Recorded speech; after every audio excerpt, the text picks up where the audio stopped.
6 years ago, U.S. intervention under the Clinton administration, Obama administration rather, helped topple Libyan leader Muammar Gaddafi from power. As Secretary of State, Hillary Clinton helped push for that intervention. And then this happened. That is the land of unconfirmed reports. Yes, we came, we saw, he died. Did it have anything to do with your visit? No, I'm sure it did.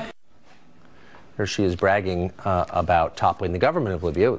Pretty fun diversion for the Secretary of State. She's bragged about it for years after, but actual Libyans didn't find it as amusing. They've been suffering ever since. In the vacuum created by Gaddafi's fall, an ancient institution, in fact, has been revived: slavery. Glenn Reynolds is a law professor at the University of Tennessee. He recently wrote about this, and he joins us tonight. Glenn, thank you for coming on. This is one of those stories where we just couldn't let it go. You know, you see these politicians make decisions, particularly foreign policy decisions. They declare victory, and no one checks to see what the aftermath is like. You did. Tell us what the effect of this decision was on the people of that country. Well, it's been a debacle, of course. It goes back to 2003 when we made an agreement with Muammar Gaddafi, the strongman who ran Libya, that if he would give up his weapons of mass destruction, we wouldn't try to overturn him. And we didn't keep that promise. In 2011, Hillary Clinton, together with Susan Rice and Samantha Power and the Obama administration, decided to kick him out of power. They bombed and got rid of him, and as you can see, sort of gloated after he was killed by a mob.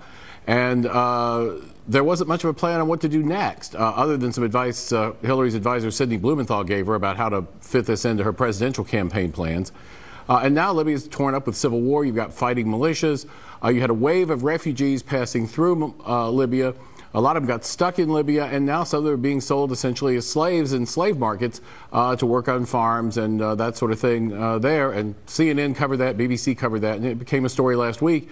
And I saw it, and I thought, you know, this is a real mess. I mean, we heard about this, we knew it was bad, but years later, Hillary's sort of gotten off scot-free on this. People don't bring it up, and yet this is a royal debacle. Of course it is. And Susan Rice and Samantha Power never hold to account for this. But I wonder what effect it has on the countries in the region around the world. I mean, next time we go to a leader, a strongman somewhere, and say, look, you know, disarm and we'll reward you, why would anybody ever follow those instructions again? Oh, we're ruined for a generation with this. I mean, right now, you know, we'd like Kim Jong-un to give up his nukes, right, and he probably wouldn't anyway, but we certainly can't make him any promises he'd believe, because who would?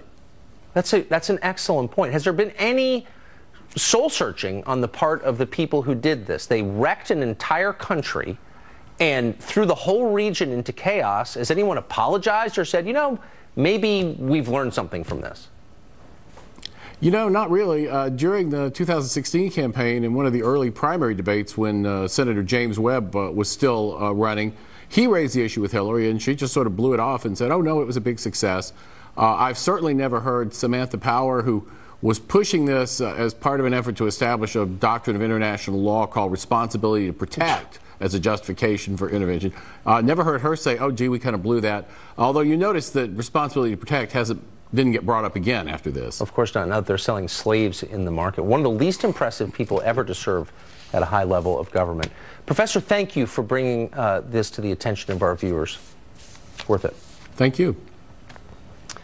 Well, advances in artificial intelligence and robotics are causing the automation of more and more jobs, many jobs, and it's going to have a massive effect on working class employment in this country. Mike Rowe is here next to explain what's likely to happen.